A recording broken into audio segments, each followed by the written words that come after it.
Hello viewers, in this video we will talk about AI applications and AI techniques।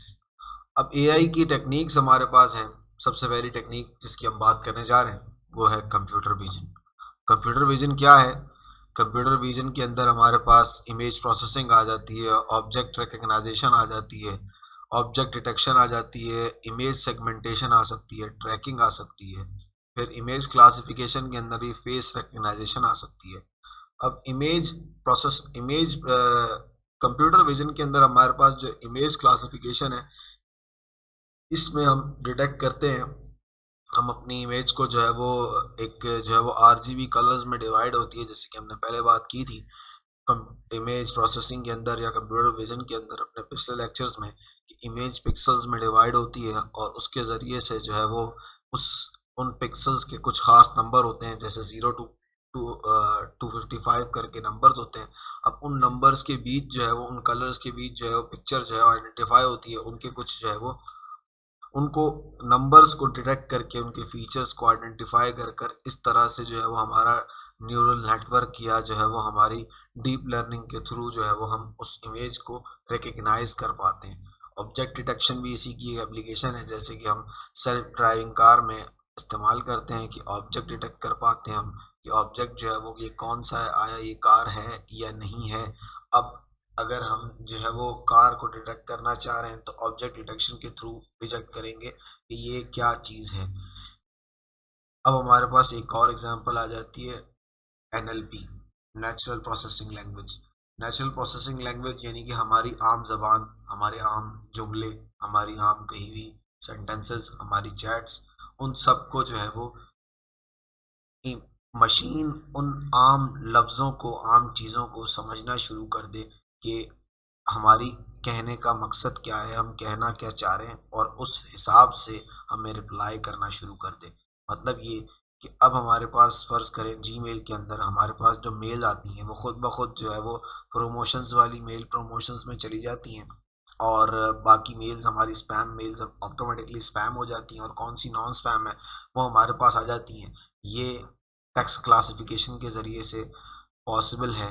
ठीक है, information reveal, ये भी एक NLP की एप्लीकेशन है कि इसमें इसमें हम क्या करते हैं कि वेब सर्च जो है वो हमारे पास जो सर्चिंग एल्गोरिथम जिसके तक जो अप्लाई किए गए हैं हमारे वेब सर्च के ऊपर, उसके अंदर भी NLP का इस्तेमाल होता है, क्योंकि हम आम अल्फाज में कहना क्या चाह रहे हैं, ये सर्चिंग एल्गोरिथम कैसे काम कर रहा है, इसके पीछे भी NLP इन्वॉल्व है। अब मशीन ट्रांसलेशन हमारे पास क्या होती है?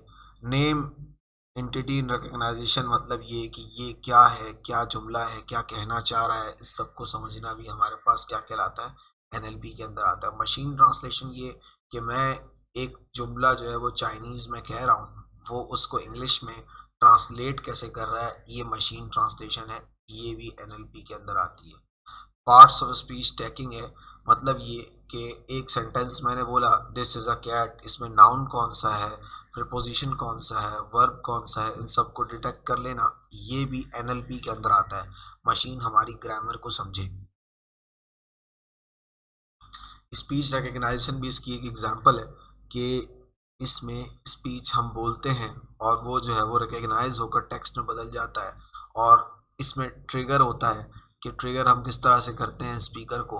हमने पिछली वीडियोस में देखा कि जैसे मैं कहूँगा हे गूगल, तो गूगल की जो असिस्टेंट है वो एक्टिव हो जाएगा।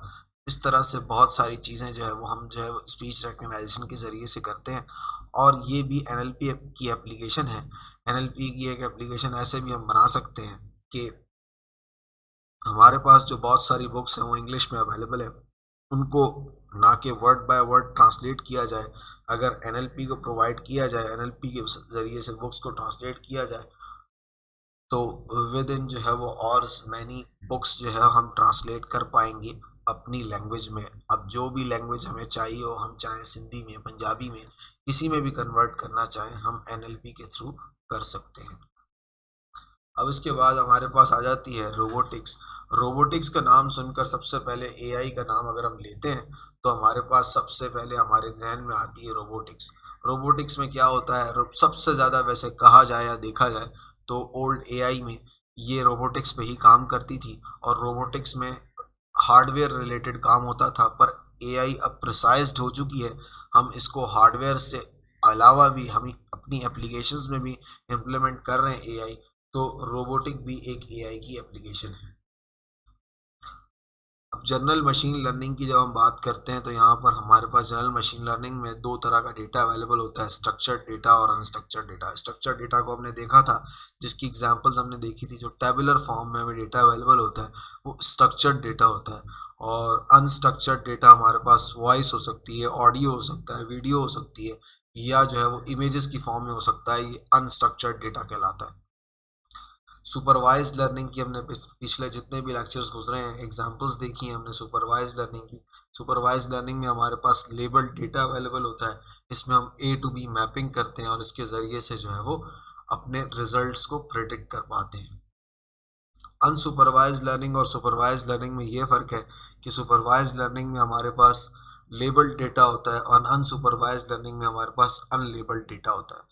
अनसुपरवाइज्ड लर्निंग की ज़रूरत इसलिए पड़ती है जब हमारे फीचर्स यानी कि हमारे जो कॉलम्स हैं वो बढ़ जाते हैं, डेटा के 100 से ऊपर, 150 से ऊपर चले जाते हैं, तो हम डेटा पॉइंट्स की मदद लेते हैं। डेटा पॉइंट्स की मदद से हम क्लस्टर्स बनाते हैं। क्लस्टर्स के अंदर हम सिमिलैरिटीज़ देखते हैं और प्रोबेबिलिटी के थ्रू हम जो है वो सिमिलैरिटीज़ को डिटेक्ट करते हुए हम उसके एल्गोरिथम्स को डिज़ाइन करते हैं और उन एल्गोरिथम्स को अप्लाई करते हैं हमारी मशीन लर्निंग के अंदर। ट्रांसफ़र लर्निंग एक जो है वो एआई की टेक्निक है। ट्रांसफ़र लर्निंग में क्या होता है, सेल्फ ड्राइविंग कार के लिए हमने एक मॉडल को ट्रेन किया, या कार डिटेक्शन के लिए हमने एक मॉडल को ट्रेन किया जिसे 1 लाख इमेजेस दे दी हमने कार को। अब ट्रांसफ़र लर्निंग क्या करेगी कि अब हमारे पास वो कार्स तो डिटेक्ट कर रहा है, अब गोल्फ कार्ट भी एक कार में आती है, इसको डिटेक्ट करने के लिए हम क्या करेंगे, वही सारे एल्गोरिथम्स, वही सारी जो फेजेस हैं जो कार डिटेक्शन के अंदर हमारे पास चल रही थी, उनको उन्हीं एल्गोरिथम्स को हम यहाँ अप्लाई करेंगे। उसी डेटा सेट को अप्लाई करके हम कुछ गोल्फ कार्ट की इमेजेस देकर यानी कि 100 इमेजेस देकर उसको डिटेक्ट करवा सकते हैं। ये हमारे पास ट्रांसफ़र लर्निंग कहलाती है। आजकल दुनिया में इस टेक्नोलॉजी पे बहुत ज़्यादा काम हो रहा है। अब हमारे पास बात आ जाती है रीइंफोर्समेंट लर्निंग की। रीइंफोर्समेंट लर्निंग क्या होती है, सबसे ज़्यादा ये गेम्स में इन्वॉल्व होती है, यानी कि गेम के अंदर इसका बहुत यूज़ होता है। ये जो है वो सुपरवाइज्ड लर्निंग की तरह बहुत ज़्यादा जो है वो इस पर एप्लीकेशन नहीं बनी हुई, पर ये इसके पास जो है वो कोई डेटा अवेलेबल नहीं होता। ये इन्वायरमेंट के ज़रिए से सीखती है, यानी कि हमारा जो एजेंट यानी कि जो हमारी मशीन है वो एक्शन परफॉर्म करती है, और अगर तो इन्वायरमेंट उसको जो है वो कहता है कि भाई ये ठीक है तो उसको रिवॉर्ड मिलता है, नहीं तो उसको जो है वो माइनस में उसके पॉइंट्स आ जाते हैं। ये पॉइंट्स पे काम करती है। स्टेट क्या चीज़ होती है हमारे यहाँ डायग्राम में समझाने की कोशिश करता हूँ आप लोगों को कि स्टेट जो है वो जितनी मूवमेंट करेगा उतने स्टेट्स होंगे। अगर तो वो इस मूवमेंट सही है, जैसे मैं खड़ा हुआ हूँ, मैं राइट की तरफ मूव करना चाह रहा हूँ, तो वो राइट की तरफ जो एक्शन परफॉर्म कर रहा हूँ मैं, वो एक्शन क्या आया, सही है या नहीं, सही है तो वो रिवॉर्ड पॉजिटिव में चला जाएगा, अगर गलत है तो वो रिवॉर्ड ज़ीरो भी हो सकता है, नेगेटिव में भी हो सकता है। ये हमारी रीइंफोर्समेंट लर्निंग कुछ इस तरह से काम करती है।